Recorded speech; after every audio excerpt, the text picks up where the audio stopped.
Hi నమస్తే welcome back to Ramya recipes vlogs. ఈరోజు వీడియోలో మినప వడియాలతో పులుసు ఎలా ప్రిపేర్ చేయాలో చూపిస్తున్నానండి. చాలా టేస్టీగా ఉంటుంది. ఒక్కసారి ట్రై చేసి చూడండి. ఈ విధంగా మినప వడియాలు మనం ఇంట్లోనే ప్రిపేర్ చేసుకోవచ్చు.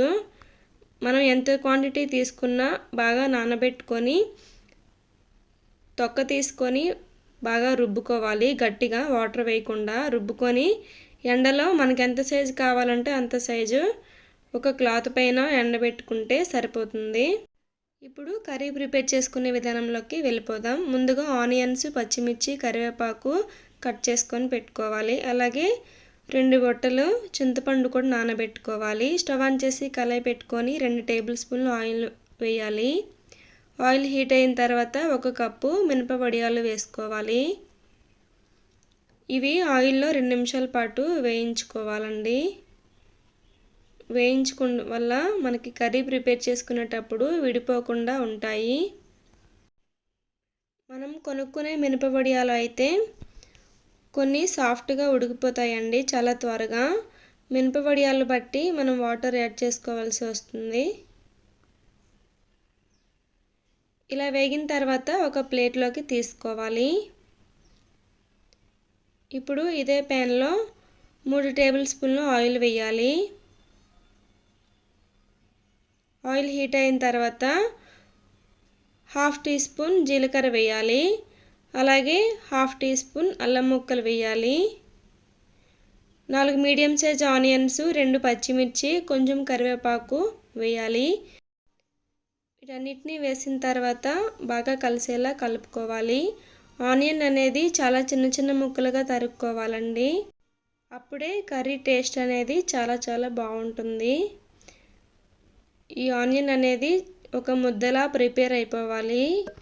వేగినప్పుడే అంతవరకు ఫ్రై చేసుకోవాలి.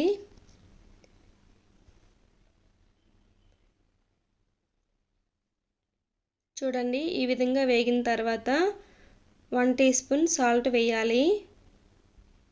సాల్ట్ వేసుకొని ఒకసారి బాగా కలిసేలా కలుపుకొని మూత పెట్టి 10 నిమిషాల పాటు సిమ్లోని మగ్గించుకోవాలి.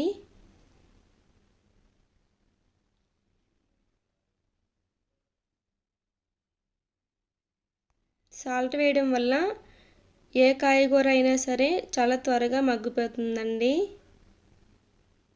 చూడండి, 10 నిమిషాల తర్వాత మూత తీసి కొంచెం ఎర్రగా వేగేంత వరకు ఫ్రై చేసుకోవాలి.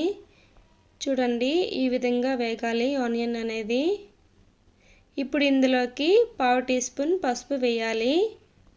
1 టీ స్పూన్ కారం వేయాలి. 1/2 టీ స్పూన్ ధనియాల పౌడర్ వేయాలి. ధనియాల పౌడర్ వేసినా వేయకపోయినా పర్వాలేదు, ఇష్టం లేకపోతే స్కిప్ చేసేయచ్చు.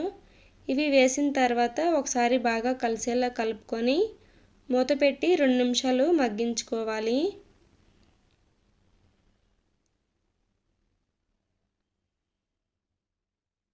రెండు నిమిషాల తర్వాత మూత తీసి ఒకసారి కలుపుకొని ముందుగా చింతపండు 2 బొట్టలు నానబెట్టుకుందాం కదా, అది 1/2 కప్పు వరకు జ్యూస్ తీసుకొని వేసుకోవాలి. చింతపండు చాలా తక్కువ వేయాలండి, లేదంటే పులుపు ఎక్కువైపోతుంది. తర్వాత 1½ కప్పు వాటర్ వేయాలి.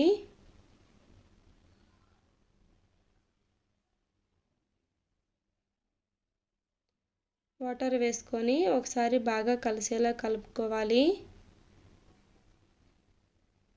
ఎసరు మరిగిన తర్వాత ఒక చిన్న టమాటోని చేత్తో బాగా స్మాష్ చేసుకొని వేసుకోవాలి. అలాగే ముందుగా ఫ్రై చేసి పెట్టుకున్న మినప వడియాలను కూడా వేయాలి.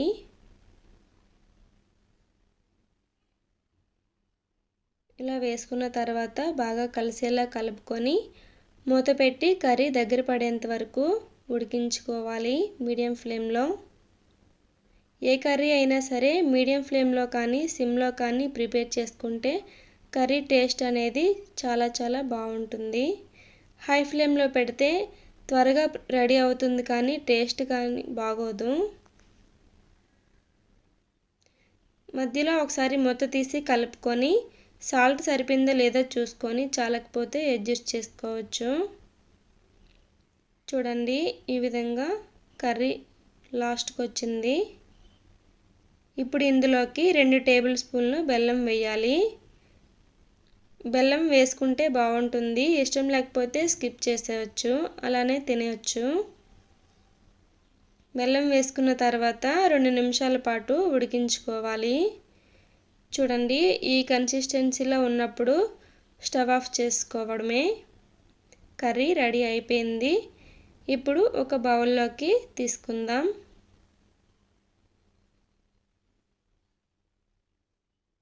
చాలా త్వరగా రెడీ అయిపోతుందండి ఈ కర్రీ. కూరగాయలు ఏమీ లేనప్పుడు ఈ కర్రీ అనేది చేసుకోవచ్చు. మనం ఒక్కసారి ప్రిపేర్ చేసుకొని ఇంట్లో పెట్టుకుంటే చాలా రోజుల పాటు నిల్వ ఉంటాయి. మనకి ఎప్పుడు కావాలంటే అప్పుడు కర్రీ అనేది ప్రిపేర్ చేసుకోవచ్చు.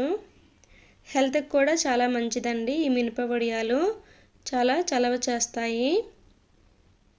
ఇప్పుడు పైనుంచి కొంచెం కొత్తిమీర యాడ్ చేయాలి.